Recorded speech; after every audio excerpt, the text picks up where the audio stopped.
লোকে তো তোর বাবাকেও বলবে, কার ঘরে জন্ম নিল এত বড় অসভ্য, এত বড় চরিত্রহীন। তুমি তো তোমার বাবাকেও শেষ করে দিলা। আমি একটু আগে বলে আসছি, কোন পাপীকে মানুষ আর মানুষ নামে ডাকে না, ওই পাপের নামে ডাকে। কোন পাপীকে মানুষ আর মানুষ নামে আর কোনোদিন ডাকে না বাপ, পাপের নামে ডাকে। যে সুদখোর হিসাবে একবার চিহ্নিত হয়, সামনে হোক আর পিছনে হোক, মানুষ তাকে সুদখোর হিসাবেই ডাকে, হারামখোর হিসাবেই ডাকে, ঘুষখোরেই বলে, তাকে কিস্তি করেই বলে। নেশাখোরকে মানুষ নেশাখোরই বলে, নেশাখোর, মদখোর, গাঁজাখোর, পুট্টাখোর, বাবাখোর, ইয়াবাখোর, ডাইলখোর, হারাম করে বলে বেটা। অরে আর কোনোদিন তোকে মানুষ বলবে না। 100 বছর পরে হলো তোর নাতি বেটা হলেও তোর পাপের প্রায়শ্চিত্ত দেবে, তোর নাতিকেও মানুষ বলবে। তুই কথা বেশি কইস না, তোর দাদা অসতা ছিল বেটা, যা যা বেটা, লম্পট বেটা, চিনি না তোরে বেটা। তোর দাদা সিটারের হদ্দারা ছিল, চিনি না? তুমি সেই দাদা, তুমি সেই বাবা। আজকের চরিত্রহীনতার মূল্য তোমারে দিতে হবে, তোমাকে দিতেই হবে। এই জন্য একটা ছেলেকেও বলি, একজন বাবাকেও বলি, কোন পাপী, আমি কিংবা আপনি, গুনাহ কেউ চালাক মনে করেন না, চালাক মনে করেন। একটা কুকুর, একটা বিড়াল, একটা জঙ্গলের প্রাণী, সে মুক্ত স্বাধীন মন মতো চলে বলে সে খুব সম্মানী কিছু, অথবা খুব বেশি মর্যাদার কিছু না। এটা বাঘেরও তো কেউ ধরুন না নাই, সিংহেরও তো কেউ ধরুন না নাই, তাই বলে খুব দামি সে। হাতি কেউ তো ধরুন না কেউ নাই। তাহলে তোমরা অনেক ছেলে মনে করতেছ ইদানিং কালে আইসা খুব বেশি বাড়াবাড়ি করতেছ। তোমরা মনে রাখো বাবা, বেশি বাড়াবাড়ি করছো। আমি বললাম তোমাদের গুনাহ সীমা ছাড়াইয়া যাচ্ছে, তোমাদের বেনামাজি চেহারা জিন্দেগি সীমা ছাড়াইয়া যাচ্ছে। তোমরা নিজের হাতে রবের আযাব টেনে আনতেছ। তোমরা আল্লাহকে যেন চ্যালেঞ্জ করছো যে আমরা আমাদের এলাকার অধিকাংশ যুবক নামাজ পড়বো না, সেজদা দেব না, আপনার কি করতে পারেন আপনি দেন। আল্লাহ বলছে ঠিক আছে বান্দা, আমিও দেখাবো। ইনসাফ করো।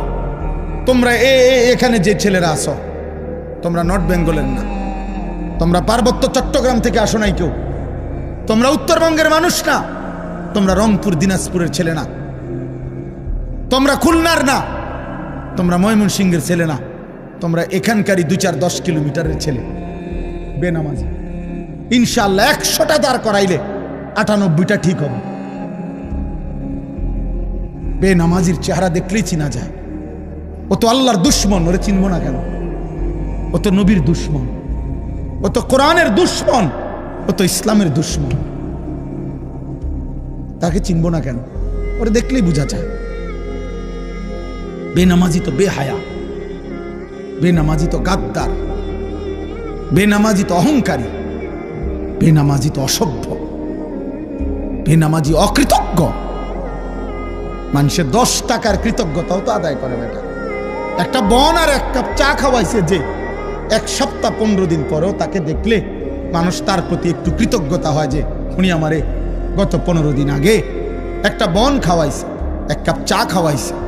আর এত বড় আসমান ও জমিন, এত লক্ষ কোটি কোটি নিয়ামত দিয়ে যে আল্লাহ আমাকে 24 ঘন্টা লালন পালন করছেন, আমি তাকে একটা সেজদাও দিলাম না। এত বড় গাদ্দার কি মানুষ হয় বেটা? কোন জানোয়ারও তো এত বড় গাদ্দার হয় না, কোন কুকুর বিড়ালও তো এত বড় গাদ্দার হইতে পারে না বেটা, কোন পশুও তো এত বড় গাদ্দার হইতে পারে। এই জন্য আল্লাহ নাফরমানকে পশু বলতেও নারাজ। বালহুম আদাল বলে নাই? বলছি কিনা বলে?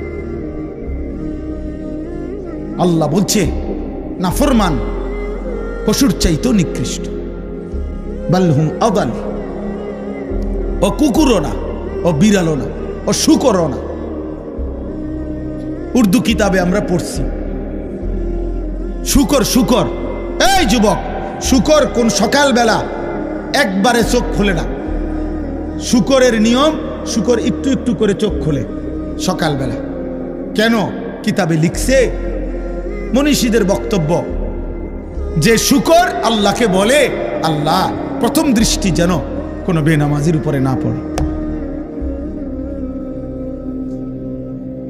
কিতাবে আছে কুত্তা আল্লাহর কাছে প্রতিদিন ভোরে ঘুম থেকে যখন উঠে প্রথমবার কুত্তা আল্লাহর কাছে ফরিয়াদ করে, আল্লাহ প্রথম নজর কোনো বেনামাজির উপরে যেন না পড়ে। তোকে কুত্তা ঘৃণা করে, তোকে শুকর ঘৃণা করে। এই জন্য তোমার চুল তোমার কাছে সুন্দর লাগে, তোমার কাছে ভালো লাগে, আর কারো মূলত ভালো লাগে। এই জন্য নিজের চুল নিজেই ফিরায়, নিজের ছবি নিজেই উঠায়, নিজের ছবি নিজেই দেয় ফেসবুক। কারণ কোনো ছাগলও তো হের দিকে চায় না, কোন বেটা কি কোনো পাগলও তো তার দিকে আর দেখে না। এই জন্য নিজেই নিজের সেলফি তোলে, নিজের ছবি নিজেই দেয়। হ্যাঁ হ্যাঁ, আল্লাহ আমাদেরকে হেফাজত করেন, আল্লাহ আমাদেরকে বুঝ দান করেন। আমি শক্ত করে বললাম, ভাই তোমার উপরে তুমি রহম করো, নিজেকে মানুষ বানাও ভাইয়া, ইনসান বানাও, ইনসান বানাও, বুঝতে চেষ্টা করো। এমন সুন্দর জীবন নষ্ট করে দিচ্ছ কেন? এমন হায়াত নষ্ট করে দিচ্ছ কেন? এই পর্যন্ত যে যতগুলো নারী দেখছো সবগুলো দিলে তুমি সামলাইতে পারবা? সারাদিনে যে যত নারী দেখছো সবগুলো দিলে সামলাইতে পারবা? তাইলে এত নারী দিয়ে করবা কি? এত নারী দিয়ে করবা কি বাপ? এত নর্তকী দিয়ে তুমি করবা কি? নর্তকীর কাছে তো কিছু নাই বাবা। মোবাইলেই যে নারী তার ছবি দিয়ে লাইছে, নাটকেই যে নারী তার ছবি দিয়ে ফেলছে, এই বাপ তার কাছে তো আর কিছু নাই। যা ছিল সে তো পয়সার মূল্যে বিক্রি করে দিছে, ওর কাছে তো কিছু নাই। ওর হাসি তো ধোকা, ওর দেহ তো ধোকা, ওর রূপ যৌবন তো ধোকা। বেহায়া নারী, বেপর্দা নারী, সে তো নিজের রূপ আর যৌবন ফেরি করে দিছে। সে তো খোলা মাঠে ছেড়ে দিছে যে বুড়া জোয়ান, আতুর, লুলা, পঙ্গু, প্যারালাইজড, অসল, যায় পারো আমারে দেখো, তুমি দেখলেই আমার পয়সা আইয়ে। তাহলে সে তো পয়সার জন্য নিজের শরীর প্রদর্শন করছে, তোমার জন্য না। তোমার জন্য হলেও তো একা তোমারে দেখাইতো, আর একা তো দেখায় এই জন্য স্ত্রী, হালাল এবং পবিত্র স্ত্রী, সে শুধু তার স্বামীর জন্যই সাজে, সে শুধু তার স্বামীর জন্যই সাজে। এজন্য নবী বলছে, ওই নারী নেককার নারী, ওই নারী পবিত্রা নারী, ওই নারী সতীসাধ্যী নারী, ওই নারী উত্তম নারী, ইজা নাজারা ইলাইহা সাররাতহু, যার স্বামী যখন তার দিকে তাকায় তো তার সৌন্দর্য দেখে, তার সাজগোজ দেখে, তার হাসি মাখা মুখ দেখে স্বামীর দিল শান্ত হয়ে যায়। নারী বলে তাকে নেককার নারী। আল্লাহর নবী বলছে, মাস্তাফাদাল মুমিন বাদা তাকওয়াল্লাহ খায়রান লাহু আল মারআতুস সালিহা। নবীজি বলছে, আল্লাহর এই পৃথিবীতে তাকওয়ার পরে ঈমান, ইসলাম, নামাজ, রোজা, বন্দিগি, এই ইবাদতের পরে কোন ব্যক্তি দুনিয়ার সর্বশ্রেষ্ঠতার যে অর্জন, সম্পদ, নেয়ামত, দুনিয়াবি যা সে পেল, তার মধ্যে সর্বশ্রেষ্ঠ নেয়ামত আল মারআতুস সালিহা, একজন সতী সাধ্যী পবিত্রা নেককার স্ত্রী। বিশ্বাস করে কেউ যদি একজন নেককার স্ত্রী না পায়, চরিত্রহীন স্ত্রী মিলে যায় কারো, সে শেষ। আর কেউ যদি নেককার একজন বিবি পায়, গোটা পৃথিবীর সবচেয়ে বড় নিয়ামত সেই পায়। এই পৃথিবীর বাকি সম্পদ কুটিবার পাওয়ার চাইতেও একজন পবিত্র, নেককার, চরিত্রবান, পর্দানসীন, সতী সাধ্যী স্ত্রী মিলে যাওয়া, আল্লাহর কসম, এটা জীবনের সবচেয়ে বড় প্রশান্তি, সবচেয়ে বড় আনন্দ, সবচেয়ে বড় সান্ত্বনা। আর সেটা মিলবে না বাপ। আমার আব্বা একটা ছেলেকে বলি, এই লাগাতার অব্যাহত নারী দেখলে, ছবি দেখলে, জিনা ব্যভিচারের দৃশ্য দেখলে পবিত্র নারী মিলবে না। এটা আল্লাহর ওয়াদা, কোরআনের ওয়াদা। আয-যানি লা ইয়ানকিহু ইল্লা যানিয়াতান আও মুশরিকা। আল্লাহ কোরআনে বলছে ব্যভিচারী পুরুষ তার কপালে বিবাহিত, সে যাকে করবে সেটা দুইটা হবে। আল্লাহ পাক বলছে হয় জানিয়া আরেকটা ব্যভিচারিণী নারী, আও মুশরিকা অথবা কোনো মুশরিক নারী। কসম খোদার, কোরআন শরীফের আয়াত। ওয়াজ-জানিয়াতু লা ইয়ানকিহুহা ইল্লা জানিন আও মুশরিকুন। আল্লাহ বলছে এবং কোন নারী যদি ব্যভিচারী হয়, নারী যদি চরিত্রহীন হয়, আল্লাহ ওয়াদা দিছে ওর কপালে স্বামী জুটবে যেটা, এটার পরিচয় হবে দুইটা, হয় সে ব্যভিচারী পুরুষ আর নয়তো মুশরিক। আর কেমনে কইতো আল্লাহ? বাংলায় কইতো? আর কেমনে বলতো বাবা? বাংলায় বলতো, বাংলায় ওয়াহুররিমা যালিকা আলাল মুমিনিন। এবং আল্লাহ বলেন কোন ব্যভিচারী পুরুষ কিংবা ব্যভিচারিণী নারী ঈমানদারের জন্য হারাম, ঈমানদারের জন্য হারাম করে দেওয়া হয়। ওয়াহুররিমা, হারাম করে দেওয়া হয়। এজন্য দয়া করে একজন হোক দুইজন হোক, পর্দার আড়ালের যে মা বোনরা আছেন তাদেরকেও বলি, মা বোন, হে মুসলিম কন্যা, তুমি তোমার ইজ্জতের হেফাজত করো, তুমি তোমার আখলাকের হেফাজত করো। রাস্তার কোনো দুষ্ট, মহল্লার কোনো চরিত্রহীন যুবকের ফাঁদে তুমি তোমার ইজ্জত দিয়ে দিও না। ও তোমাকে ধোঁকা দিবে, ও তোমাকে ধোঁকা দিবে। আল্লাহ আমাদের বোনদেরকে, মেয়েদেরকে, ছেলেদেরকে, আমাদের নওজওয়ানদেরকে হেফাজত করে। কোরআনুল কারীমের যে আয়াত দুইটা পড়ছি, আমি এবার এই দুইটা আয়াতের সংক্ষিপ্ত, এই আর 10টা মিনিট লাগবে না ইনশাআল্লাহ, তর্জমা বলেই আমার কথা শেষ করছি। আল্লাহ তাআলা বলছেন, দেখেন কিছু ছেলে এখনো কথা বলে, আল্লাহ তোমাদেরকে মাফ করে দেন। আহারে সন্তান, কোনোভাবেই থামানো গেল না। কত বড় বদনসিব সন্তান।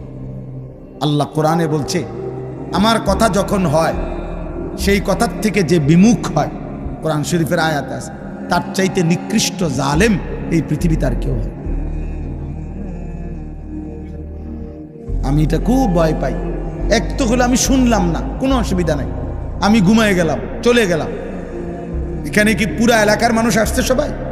তো যারা আসে নাই আজকের ওয়াজে তারা পাপী না? কেন পাপী হবে? সে শুনে নাই আর কি, এতটুকু হইতে পারে যে ওনার কোনো ব্যস্ততা থাকতে পারে, ক্লান্তি থাকতে পারে, ঠিক আছে। কিন্তু এখানে আসা অত্র ইউনিয়নের প্রত্যেকের জন্য ফরজে আইন, তাই কিন্তু মাঝখানে যারা ডিস্টার্ব করলো, কত আল্লাহর কোরআনকে বাধাগ্রস্ত করলো, আল্লাহর কথা বলতে বাধাগ্রস্ত করলো, এটা কিন্তু বড় আজলাম, বড় নিকৃষ্ট পাপ, বড় পাপ। আল্লাহ হেফাজত করো। তোমরা যদি কোনো বিবেকবান যুবক থাকো, তাহলে তোমরা গিয়ে কমপক্ষে করে বলো যে ভাই, তোর আল্লাহর ওয়াস্তে, আমি দেখছি এখানে একজন চাচা একটা সুন্দর কাজ করছে, ইচ্ছা করে আমি বললাম না, কিন্তু আমি খেয়াল করছি, একটা ছেলে মোবাইল উঠাইছে, ওই চাচা ওনার টর্চ লাইট দিয়া তার টর্চ লাইট মেরে বুঝাইছে যে তুই বেদাল করিস না, অন্তমকটা হল।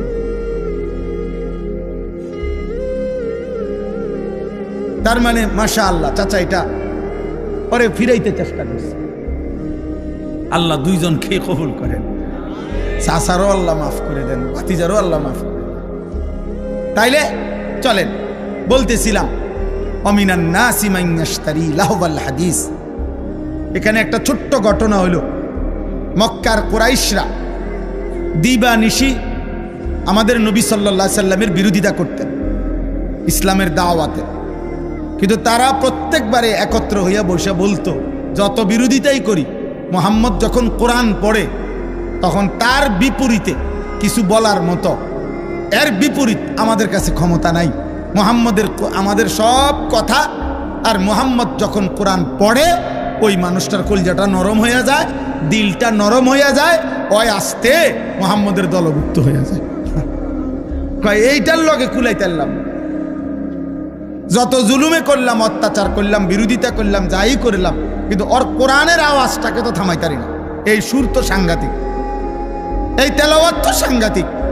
এটা পড়লেই ব্যক্তির কলিজা ছুঁয়ে যায়, দিল নরম হয়ে যায়। এটার আমরা কি?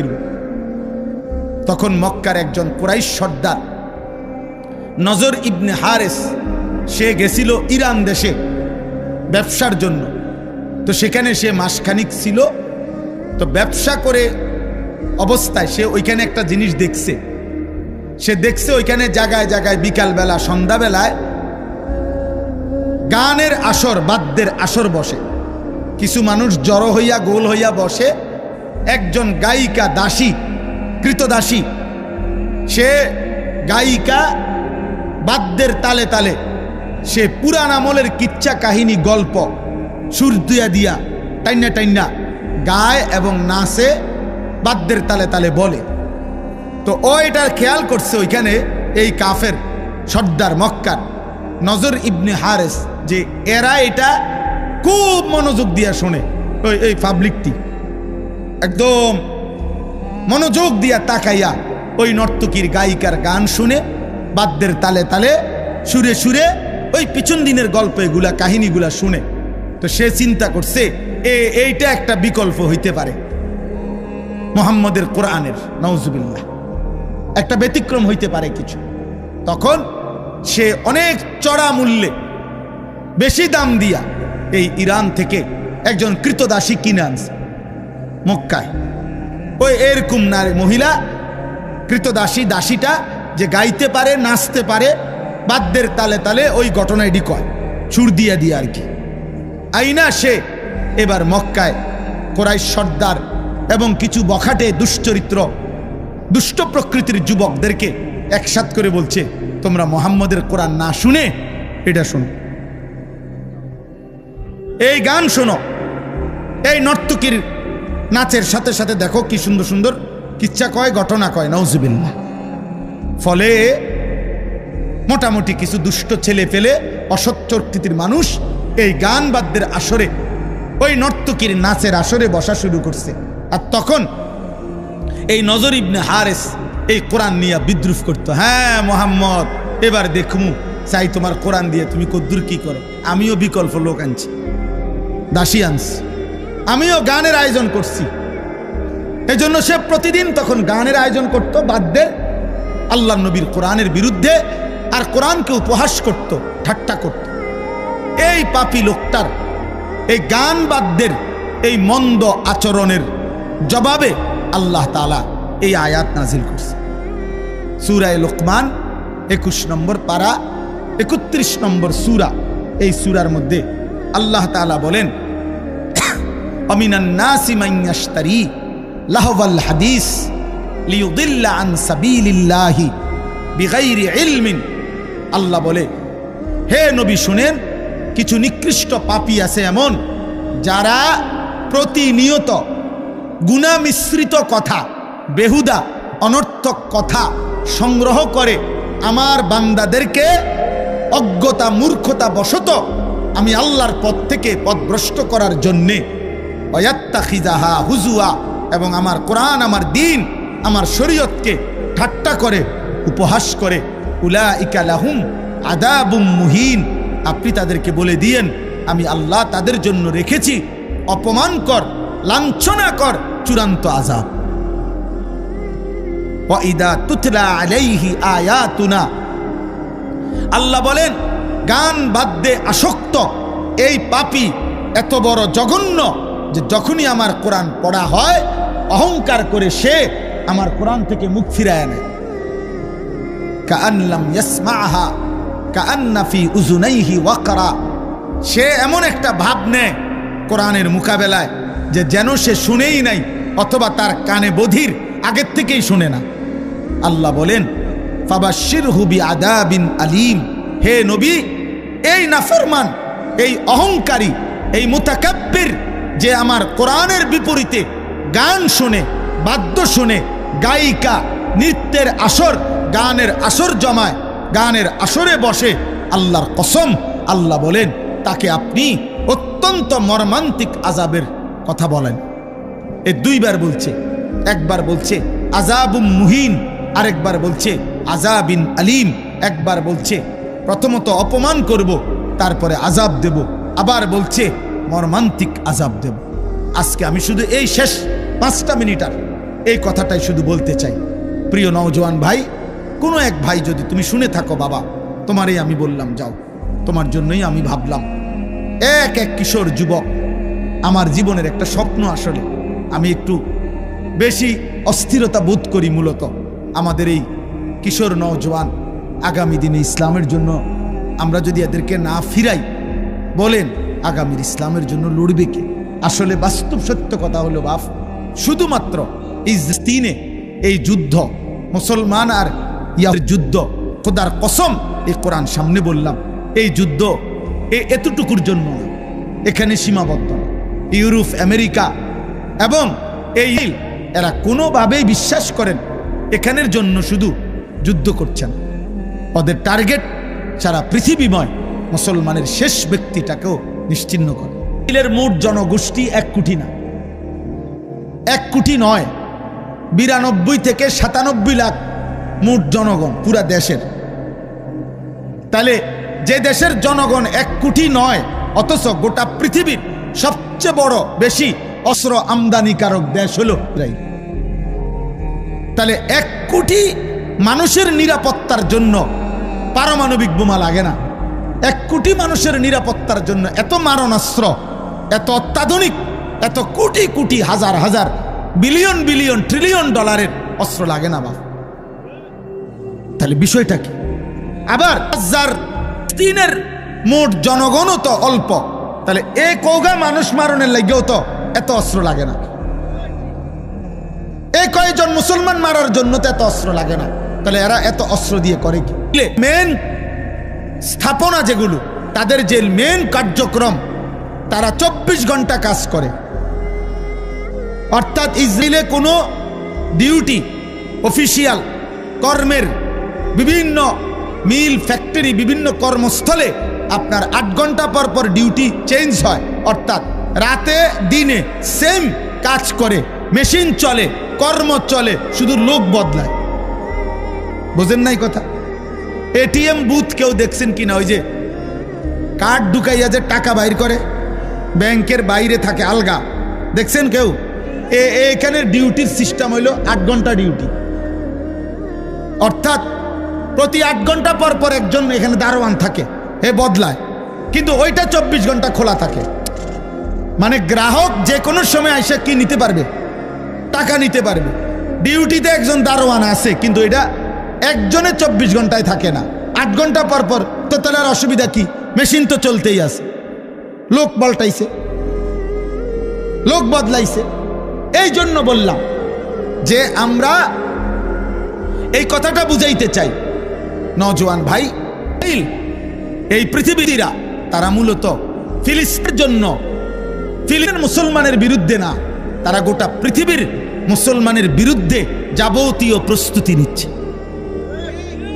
হ্যাঁ, এটা তাদের সিদ্ধান্ত যে পৃথিবীর শেষ মুসলমানটা হত্যা করবে।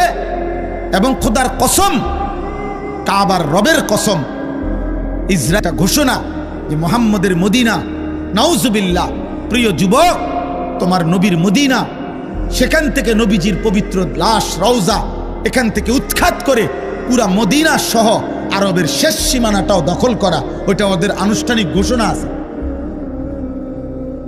কেন? নবীজি যখন মদিনায় আসছিলেন তখন মদিনাতে 3টা ইহুদি গোত্র ছিল। নবীজি তাদের বিরুদ্ধে যুদ্ধ করে করে আল্লাহর হুকুমে তাদেরকে আরব সীমানার থেকে বের করে দিয়েছিলেন। এই জন্য তাদের কথা হইল মদিনা তাদের, আরব তাদের সীমানা। অতএব বাপ, আমরা একটা আশা করি, এটা আর কি ভাবি, যে এই ছেলে পেলেদেরকে ওরা বেশি পরিমাণ গুনার মধ্যে পাগল বানায় ফেলছে। ওদের চুল, চেহারা, লেবাস, পোশাক, আখলাক, মোবাইল, নারী, অসভ্যতা, অস্থিরতা, সবার সামনে আপনি এটা বিবেক দিয়া ভাববেন। কিরে, বাবা আছে, দাদা আছে, এলাকার মানুষ আছে, চারিদিকে মসজিদ, যেই গল্লি দিয়েই সে হাঁটুক ওই গল্লি দিয়েই একটা একটা মসজিদ আছে, কিন্তু কোনো কিছু তার একটু লজ্জাবোধও করে না। কিরে, তার বাবা কই, নইলে মা কই, আমি জীবনে একবার একটা টুপি, 4টা ফুল মাঝখান দিয়ে 4 যেখানে রঙিন 4টা ফুলওয়ালা একটা টুপি পরছিলাম জীবনে একবার। আমার আব্বা বাসায় যাওয়ার পরে আমার মারে বলছে, মায় আমার মাথার থেকে সে টুপিটা খোলায় ফেলছে। বলছে, ফুত তোর আব্বা বলছে যে তোর বাবাই জীবনে কোনোদিন সাদা টুপি ছাড়া অন্য কোনো টুপি পরে নাই, তোরে নিষেধ করছে টুপি পরতি না, খোল এটা।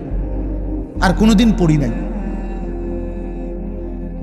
আর কসম খোদার আর কোনোদিন পরি না। হ্যাঁ হ্যাঁ, আমি জীবনে একবার শুধু আমার আব্বারে বলছিলাম, আব্বা আমি শুধু এই মাদ্রাসায় পড়তাম না, আমার আরেকটা মাদ্রাসায় ভর্তি করাই দেন। আমার আব্বা বলছে, ফুত পরের লোকমা ভাত আমার ঘরে খাইও না, তুমি যাও যেখানে মন চায় পড়লে পড়ো, না পড়লে না পাও, কিন্তু আর এক লোকমা ভাত আমার ঘরে খাইও না। আমি কানতে কানতে ঠিকই মাদ্রাসায় চলে গেছি। তাহলে আমার বলার উদ্দেশ্য হলো, আপনারাই ভাবেন আপনাদের পরিবার, সন্তান